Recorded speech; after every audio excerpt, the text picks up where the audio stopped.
Dans cette vidéo, je vais vous présenter comment faire un semi-enveloppé croisé. C'est une déclinaison de l'enveloppé croisé dans laquelle en fait on va porter notre bébé en décentré, légèrement sur le côté ou carrément sur la hanche. D'accord. Donc, on commence de la même manière que pour l'enveloppé croisé. Là encore, on le fait avec une écharpe tissée parce qu'on va avoir une seule couche. Donc, je trouve le milieu de mon écharpe qui est représenté par une petite étiquette la plupart du temps. Je passe par-dessus ma poitrine et je vais aller chercher le pan opposé dans mon dos. Je réalise un petit accordéon. Je viens placer par-dessus mon épaule et je fais la même chose de l'autre côté.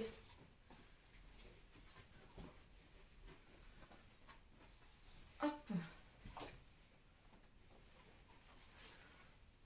Je prépare ma corde. Je m'assure d'avoir une corde à peu près uniforme.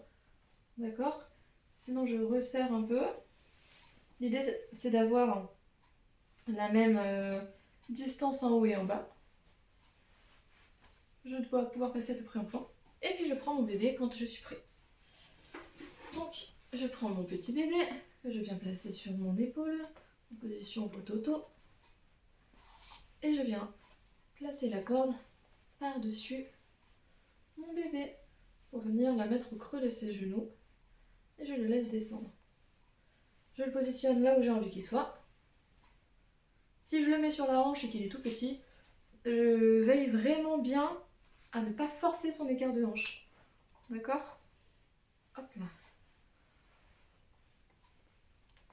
De la même manière que sur un nouage ventral, de toute façon c'est toujours la même chose, on rassemble ses petites mains pour stabiliser le tronc et lui permettre de se rassurer par la succion. Je place bien mon bébé par-dessus la corde.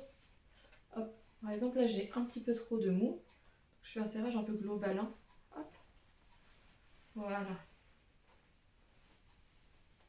Je maintiens toujours bébé par-dessous la base, par-dessous les fesses quoi. Hop, je viens vraiment l'asseoir.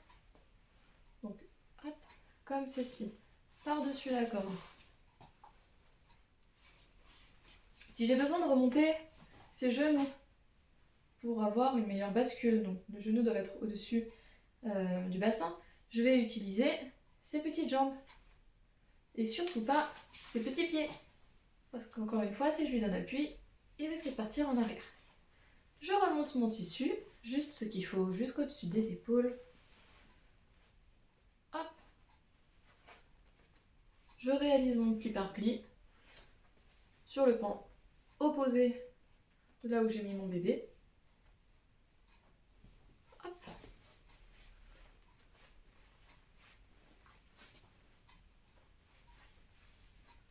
Je maintiens la tension. Et de l'autre côté, ce que je vais faire, c'est que je vais passer mon pan par-dessous mon bras. Ce que j'essaye de faire, c'est de maintenir la tension qu'il y a dans mon dos. Donc pour cela, je tire, je reste en tension et là, je tiens. Voilà, j'essaye au maximum de garder ma tension. Hop, moi je réalise un petit pli par pli quand même, de ce côté-là, histoire d'être bien ajusté. Et puis je passe en dessous des fesses de bébé. Je viens réaliser mon nœud, ou alors un nœud, un double nœud, une vrille, peu importe. Hop là, et je fais à la fin, quoi qu'il en soit, un double nœud.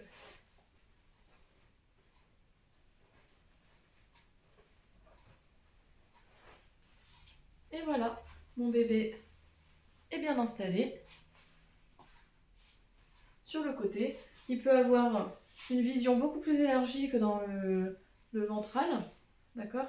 Il peut voir sur le côté, donc là, je l'ai mis seulement décentré, mais c'est possible de les mettre aussi vraiment, donc ne pas faire ça, mais c'est possible de les mettre vraiment sur le côté, complètement sur le côté, pour pouvoir avoir vraiment une vue dégagée, et pour eux c'est beaucoup plus sympa.